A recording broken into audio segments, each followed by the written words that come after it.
കൂട്ടുകാരെ ഇന്ന് ഇങ്ങനെ ഒരു അടിപൊളി ചിക്കൻ റെസിപ്പിയാണ് തയ്യാറാക്കുന്നത്. ഒരു ചിക്കൻ കുറുമ എന്താ സൂപ്പറാണ്. അപ്പോൾ വീഡിയോയിലേക്ക് പോവാം.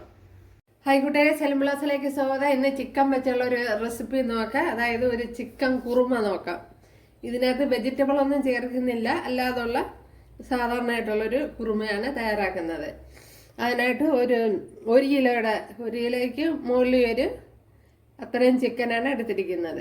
ഇത് ഞാൻ സാധാരണ മുളക് പൊടി, മഞ്ഞൾപ്പൊടി, മസാലപ്പൊടി, കുരുമുളക് പൊടി, ഉപ്പ് ഇത്രയൊന്ന് ചേർത്ത് കൊടുത്ത് കുഴച്ച് വെച്ചിരിക്കുന്നതാണ്.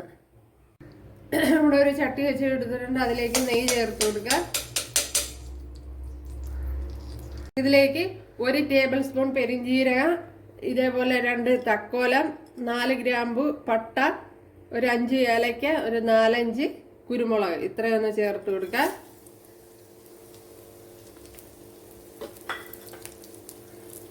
ഇതിലേക്ക് ഇനി ഇത്രയും കാഷ്യൂനട്ട് കൂടെ ചേർത്ത് കൊടുക്കുക. കാഷ്യൂനട്ടൊക്കെ ഓരോരാവശ്യത്തിന് ചേർത്ത് കൊടുക്കുക.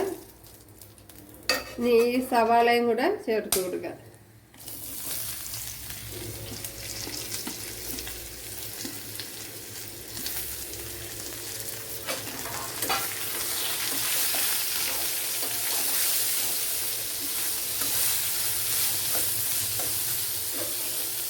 കുറച്ച് ഉപ്പ് ചേർത്ത് കൊടുക്കുക.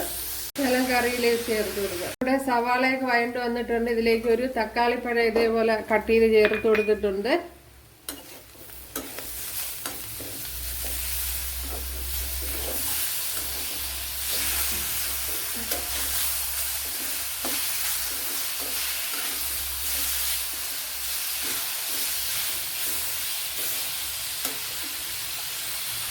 ഇതിലേക്ക് കുറച്ച് മഞ്ഞൾപ്പൊടി ചേർത്ത് കൊടുക്കാം.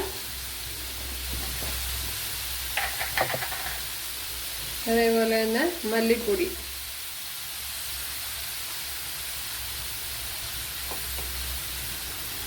രണ്ട് ടേബിൾ സ്പൂൺ മല്ലിപ്പൊടി ചേർത്ത് കൊടുത്തിട്ടുണ്ട്.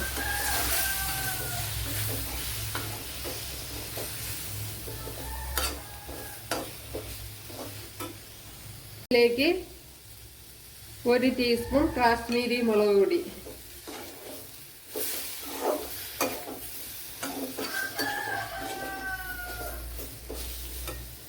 മിക്സിയുടെ ജാറിലോട്ട് ചേർത്ത് കൊടുത്തിട്ടുണ്ട്.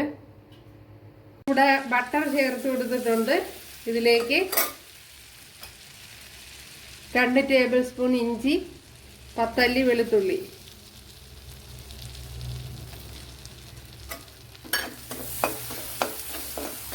കുറച്ച് കറി ലീവ്സ് കൂടെ ചേർത്ത് കൊടുക്കുക. ഇതിലേക്ക് നമ്മുടെ ചിക്കൻ ചേർത്ത് കൊടുക്കുക.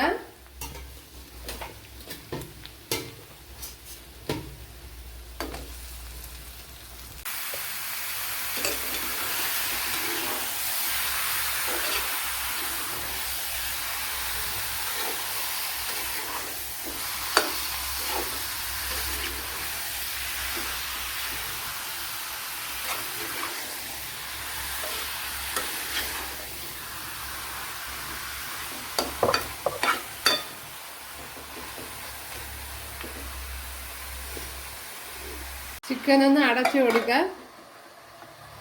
നമ്മുടെ ചിക്കനിൽ നിന്നെല്ലാം വെള്ളം ഇങ്ങനെ ഇഷ്ടം പോലെ ഇറങ്ങിക്കൊണ്ടിരിക്കുന്നുണ്ടല്ലോ.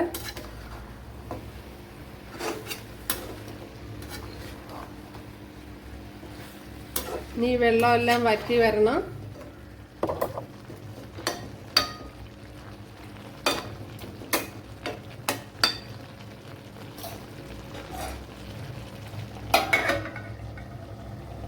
ഇവിടെ ചിക്കനിലെ വെള്ളമെല്ലാം വറ്റി വന്നിട്ടുണ്ട് ഉണ്ടല്ലേ.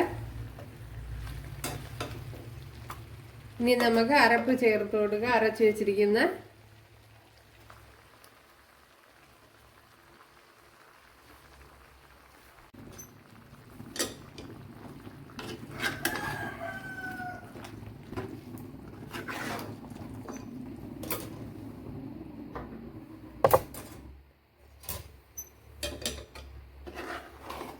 ഇതിനി നല്ല പോലെ ഇളക്കി യോജിപ്പിച്ച് കൊടുക്കണം.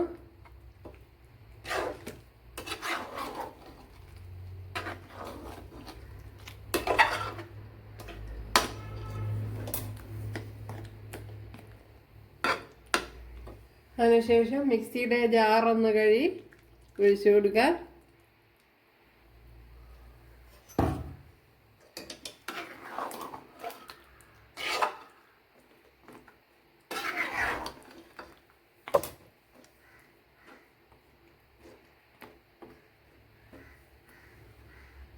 കണ്ടല്ലോ, നമ്മുടെ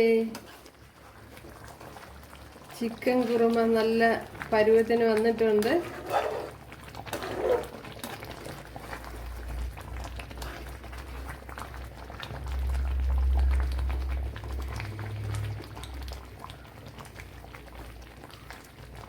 ഇനി ഇതിലേക്ക് കുറച്ച് തേങ്ങാപ്പാൽ കൂടെ ചേർത്ത് കൊടുക്കുക. നല്ല കട്ടി തേങ്ങാപ്പാലാണ് എടുത്തിരിക്കുന്നത്.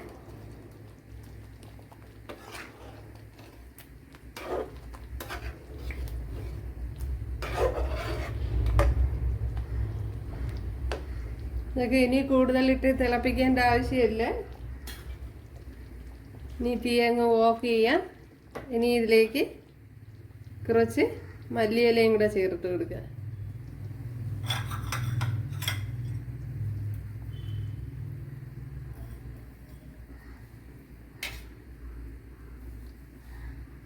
ഇവിടെ ബട്ടറെല്ലാം ഉരി വന്നിട്ടുണ്ട്. ഇതിലേക്ക്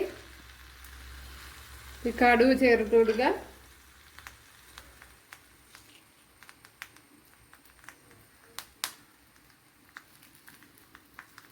ഇതേപോലെ വറ്റൽമുളക് കൂടെ ചേർത്ത് കൊടുക്കുക.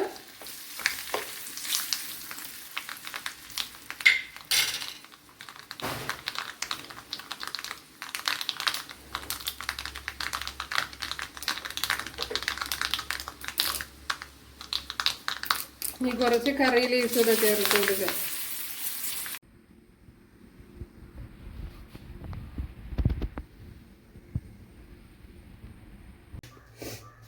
കണ്ടല്ല, നമ്മുടെ റെസിപ്പി ഇവിടെ റെഡി ആയിട്ടുണ്ട്.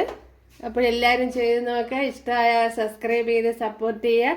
അപ്പോൾ അടുത്തൊരു വീഡിയോ ആയിട്ട് കാണാമെന്ന് പറഞ്ഞുകൊണ്ട് എല്ലാവർക്കും താങ്ക്സ്.